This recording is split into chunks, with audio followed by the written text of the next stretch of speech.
இந்த ஒரு விஷயத்தை நீங்கள் எல்லோரும் எப்பயாச்சும் ஒருக்காவது திங்க் பண்ணிக்கிறீங்களா? நம்மளோட நார்மல் ஆண்ட்ராய்ட் ஃபோன் இருக்குல்ல, அதோட ஐஃபோனோட ப்ரைஸ் ரொம்ப எக்ஸ்பென்சிவ், அதுவும் ஹட்டும் எக்ஸ்பென்சிவாக இருக்கும். இப்போ ரீசெண்ட்லி தானே 17 ப்ரோ மேக்ஸ் எல்லாம் ரிலீஸ் ஆகிடுச்சு. ஸோ ப்ரைஸ் ரொம்ப எக்ஸ்பென்சிவாக இருக்கும்.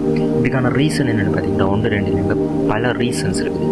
ஸோ அதை பற்றி நம்ம அப்புறம் இந்த வீடியோ லைக் பண்ணி அப்படி நம்மளோட சேனலை சப்ஸ்கிரைப் பண்ணிக்கோங்க. அப்போ தான் இது மாதிரி விஷயங்களை நீங்களும் உடனே தெரிஞ்சுக்கொள்ள முடியும். ஸோ பார்த்து நம்ம முதல் விஷயம் மெட்டல் பாடி.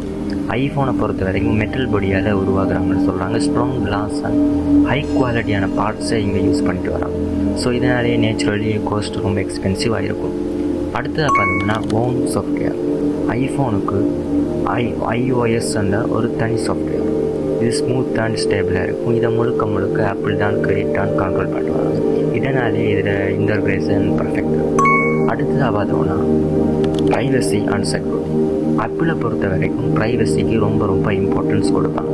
டேட்டா லீக் ஆகாமல் இருக்கிறதுக்காக ஹெவியான டெக்னாலஜிகளை யூஸ் பண்ணிடுறாங்க. ஸோ இதுவும் அதோட காஸ்ட் எக்ஸ்பென்சிவாக இருக்கிறதுக்கு மெயின் ரீசனாக இருக்கும். அடுத்ததாக பார்த்தோம்னா research and development. New development feature இதெல்லாம் இங்கே கொண்டாடுறதுக்கு ஆப்பிள் மில்லியன்ஸ் கணக்காக ஸ்பெண்ட் பண்ணுறாங்க. இதனால் ப்ராடக்டோட ப்ரைஸில் இது ரிஃப்ளெக்ட் ஆகுது.